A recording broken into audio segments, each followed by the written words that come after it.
गाड़ी आ गई है, 5 मजदूर निकल गए हैं। मौसमी, देखिए आपके लिए वहां पहुंचना बड़ा शुभ साबित हुआ। आज ही वहां पर रेस्क्यू ऑपरेशंस कामयाब हुए, 5 मजदूर निकल गए, बाकियों का इंतजार है। देखिए अंजना, मैं बहुत शुभ साबित हुई हूँ, कोई पनौती नहीं है। और दूसरी बात ये, अरे आखिरकार ये क्या हो रहा है? पापा की अपनी परियां पराई हो चुकी हैं। अंजना ओम कश्यप के शो पर उनकी एक संवाददाता ये कह रही हैं कि भाई मैं यहां पर लकी साबित हुई, मैं पनौती नहीं हूं। और इसके ऊपर अंजना ओम कश्यप हंस रही हैं। ये क्या हुआ? दोस्तों स्वागत है आप सब लोगों का सोशल मीडिया की ट्रेंडिंग खबरें। और सबसे बड़ी ट्रेंडिंग खबर इस टाइम पर यही है कि जो 41 मजदूर फंसे हुए थे टनल के अंदर, उनको सक्सेसफुली रेस्क्यू कर लिया गया है। इसमें वैसे तो बहुत सारे लोगों का योगदान है, बहुत लोगों ने बहुत ग्रेट काम किया, लेकिन सबसे बड़ा योगदान है हमारे चाय वाले चीचा का, क्योंकि भाई कहीं नहीं जाना भी तो एक योगदान ही है। बात तो सही है। अब जैसे कि मैंने बताया बहुत सारे लोगों का बहुत सारा योगदान, लेकिन सबसे बड़ा नाम सामने आ रहा है इस टाइम पर जो रैट माइनर्स हैं। रैट माइनर्स को बहुत ज्यादा सराहा जा रहा है, उनकी तारीफें करी जा रही हैं।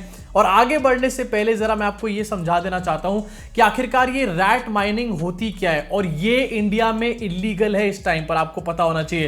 रैट माइनिंग में होता क्या है कि 4 फुट की विड्थ का एक गड्ढा खोदा जाता है, एक पिट बनाया जाता है और उसके नीचे एक बंदा घुसता है उसके अंदर और धीरे धीरे करके सुरंग को खोदने का काम करता है। ये एक पुराना तरीका है जो कि कोल माइनिंग के लिए यूज होता था, और क्योंकि ये बहुत ज्यादा हैजार्डियस है इसलिए इसको इंडिया में बैन कर दिया गया था। एक बैन तरीके से इस टनल में रेस्क्यू ऑपरेशन को किया गया। अब वैसे मैं फिर से यहां पर बात करना चाहूंगा कि थैंक गॉड मोदी जी यहां पर नहीं आए, क्योंकि अगर मोदी जी यहां पर आ जाते तो जो क्रेडिट यहां पर एनडीआरएफ को, एनडीएमए को और बाकी की एजेंसीज को मिला वो मिल ही ना पाता। सिर्फ मोदी जी को क्रेडिट मिलता, सिर्फ मोदी जी की तस्वीर छपती। इनफैक्ट उन 41 जो वर्कर्स हैं जिनको रेस्क्यू किया गया उनको भी कोई नहीं पूछ रहा होता इस टाइम पे। So thank you Modi ji. इसके साथ 2 नाम और हैं जो काफी ज्यादा इस टाइम पर चर्चा में हैं, जरा अपने आप सुन लीजिए कौन है ये दोनों। तो अहम भूमिका थी वकील खान और दूसरे मुन्ना कुरैशी।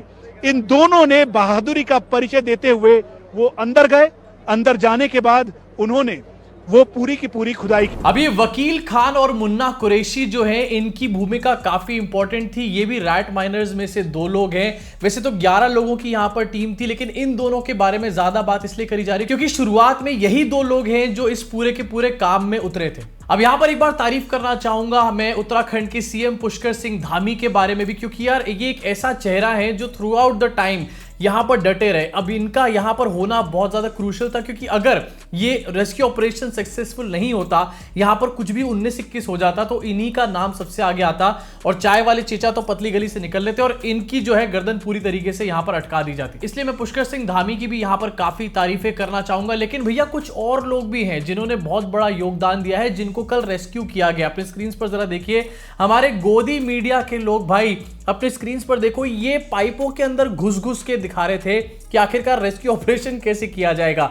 रेस्क्यू ऑपरेशन के 17 दिन, उम्मीदों का काउंटडाउन, और भाई पाइप के अंदर घुसा हुआ ये टनल में काम करने वाला मजदूर नहीं है, गोदी मीडिया का मजदूर है, टीआरपीज वाला। इसके अलावा एक और देखिए अपनी स्क्रीन के ऊपर, आज तक ने ठानी थी एक एक जिंदगी बचानी थी। नहीं भैया, एनडीआरएफ, एनडीएमए, जितनी भी एजेंसीज लगी हुई थी, टनलिंग एक्सपर्ट्स आ रखे थे ऑस्ट्रेलिया से, उन्होंने कुछ नहीं करा भैया। आज तक वालों ने ठानी थी एक एक जिंदगी बचानी थी। आपको दिखाना चाहता हूं सोशल मीडिया पे राइट विंग के लोग भी इस चीज को सेलिब्रेट कर रहे हैं और डेफिनेटली सबको सेलिब्रेट करना चाहिए, लेकिन सोशल मीडिया पे राइट विंग के लोग पता नहीं कुछ अलग ही यहां पर लेकर आए हैं। ये एआई इमेजेस को यहां पर शेयर कर रहे हैं। आपको दिखाना चाहूंगा आपकी स्क्रीन के ऊपर, अमीश देवगन है, ये लिखते हैं कि उत्तराखंड टनल रेस्क्यू, भारत जीता, और एक एआई इमेज को यहां पर शेयर किया गया है। पहले तो मुझे समझ नहीं आया कि एआई इमेज को शेयर क्यों किया गया, लेकिन उसके बाद एडिटर साहब जरा जूम करके दिखाओ। यहां पर इस एआई इमेज को शेयर इसलिए किया गया है क्योंकि इस एआई इमेज में आपको बीच में एक पीले कपड़ों में बुढ़ा नाचता हुआ दिख रहा होगा। जिस बुढ़े की शक्ल कैसी है ये मैं नहीं बताऊंगा, आप बताओ कमेंट सेक्शन में।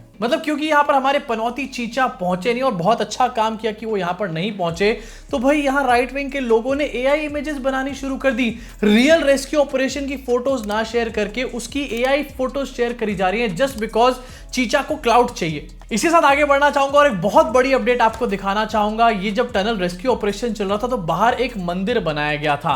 अब पता ये चला है कि टनल नहीं बनाया जाएगा, अब मंदिर ही बनाया जाएगा। अपने स्क्रीन पर इसको देखिए, सुरंग के बाहर बनेगा बाबा बौखनाग देवता का मंदिर। उत्तराखंड के सीएम धामी ने किया ऐलान, क्योंकि सुरंग के बाहर एक मंदिर बनाया गया था और अब ये माना जा रहा है कि मंदिर की वजह से सुरंग जो है उसका रेस्क्यू ऑपरेशन सक्सेसफुल हुआ। तो अब वहां पर सुरंग वुरंग की बातें नहीं हो रही, मंदिर की बातें हो रही हैं।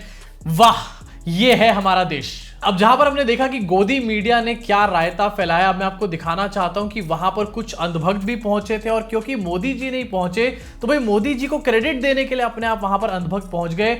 और जरा सुनिए इन्होंने क्या बोला। ये नारे लग रहे हैं, मैं दिखाता हूँ, ये तस्वीरें दिखाता हूँ किस तरह से यहाँ पर जो है नारेबाजी हो रही है।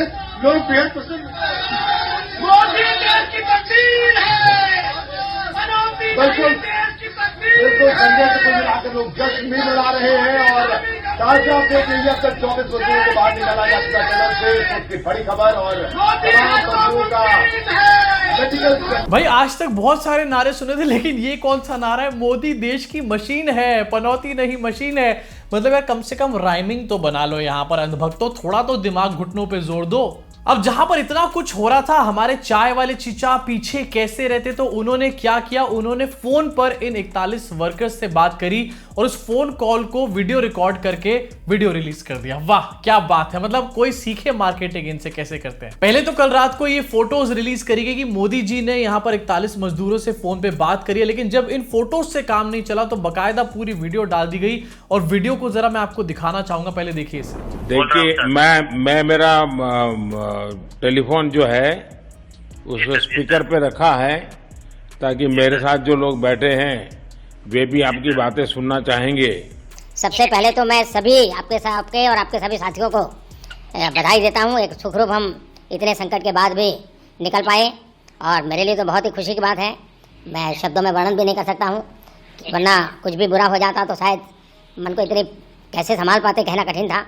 ये केदारनाथ बाबा की, बद्रीनाथ बाबा। मोदी जी ने 41 मजदूरों से बात करी, लेकिन मोदी जी शायद भूल गए कि वो मजदूरों से बात कर रहे हैं। ये मन की बात शो नहीं चल रहा है। मोदी जी ने पहले यहां पर 1-1.5 मिनट का अपना भाषण दिया है भैया। बातचीत के अंदर 4 मिनट की बातचीत में 1.5 मिनट के भाषण से शुरुआत करी है। और यार कोई डाउट नहीं रहना चाहिए, शुरुआत में यहां पर क्लियर कर दिया गया है कि मैं जिससे आसपास के लोग भी मेरे सुन ले बातचीत को, इसलिए आपसे लाउड स्पीकर पे बात कर रहा हूं। कैमरे के लिए नहीं कराए मोदी जी ने। हेटर्स समझ रहे हो तुम लोग। इसी वीडियो के अंदर मोदी जी ने यह बात भी बोली कि मेरी पूरी जान अटकी हुई थी और मैं काफी टेंशन में था। मैं अपडेट्स तो ले रहा था लेकिन फिर भी दिमाग में हर टाइम टेंशन चलती रहती थी, मैं काफी परेशान था। लेकिन मैं एडिटर साहब से जरा अपील करना चाहता हूं, जरा आपकी स्क्रीन पर दिखाएं कि आखिरकार मोदी जी जिस टाइम पर ये 41 मजदूर फंसे हुए थे क्या क्या कर रहे थे। अपनी स्क्रीन पर देखिए, रोड शो तो यहां पर चल ही रहे थे बकायदा एक के बाद एक। उसके बाद क्रिकेट का वर्ल्ड कप यहां पर अटेंड किया गया था, उसके बीच में हंसी ठट्टे के वीडियो सामने आए थे। उसके साथ ही आपके स्क्रीन पर क्रिकेटर्स से बातचीत भी करने गए थे मोदी, आपको अच्छे तरीके से याद होगा। लेकिन 41 वर्कर्स के पास नहीं गए थे इन सब चीजों के बीच में, लेकिन भैया टेंशन पूरी चल रही थी यहां पे। अब जहां पर ये तो इस टाइम की सबसे बड़ी ट्रेंडिंग खबर है कि 41 मजदूरों को रेस्क्यू कर लिया गया है and I am very thankful for that हमारे देश की सरकार ने। और चलो यार मोदी जी को एक बार को क्रेडिट दे भी देते हैं, बहुत अच्छा काम किया है। वही मैं आपको बताना चाहता हूं कि आज तेलंगाना में वोटिंग भी होने वाली है और वोटिंग से पहले के जरा दृश्य दिखाना चाहता हूं कि कांग्रेस और बीजेपी के प्रचार आखिरकार किस किस तरीके से थमे हैं। अपने स्क्रीन पर देखिए, ये कांग्रेस की एक रैली हुई है जहां पर प्रियंका गांधी का आपको जोश नजर आएगा साफ साफ। वो दौड़ रही हैं, भाग रही हैं कार्यकर्ताओं के साथ आपकी स्क्रीन के ऊपर। और आपकी स्क्रीन पर मैं दिखाना चाहूंगा कि मोदी जी का आखिरकार किस तरीके से प्रचार चल रहा था। मोदी जी तिरुपति बालाजी गए थे दर्शन करने के लिए और भैया वहां पर भी उनका कैमरा जीवी पना चल रहा था। कैमरे और मोदी जी के बीच में कोई नहीं आ सकता लिटरली। अब आपके हिसाब से आज तेलंगाना के चुनाव में किसकी सरकार बनने जा रही है, साथ ही आपका क्या रिएक्शन है इन 41 मजदूरों के रेस्क्यू ऑपरेशन के ऊपर? क्या अक्षय कुमार इसके ऊपर फिल्म बनाएगा या फिर पिछली फिल्म को ही इसके ऊपर चिपका देगा? मुझे कमेंट सेक्शन में कमेंट करके बताओ। साथ ही अगर इस तरीके की और वीडियो आपको मिस ना करनी हो, एंटरटेनमेंट साथ में न्यूज आपको मिस ना करना हो, तो सब्सक्राइब का बटन दबा के बेल आइकन को ठोक कर जाओ पूरी तरीके से, जिससे कि अगली वीडियो की नोटिफिकेशन टन से आपके पास आए और ठक से आप वीडियो देख पाओ। मुलाकात करूंगा आप सब लोगों से चैनल के अगले वीडियो में।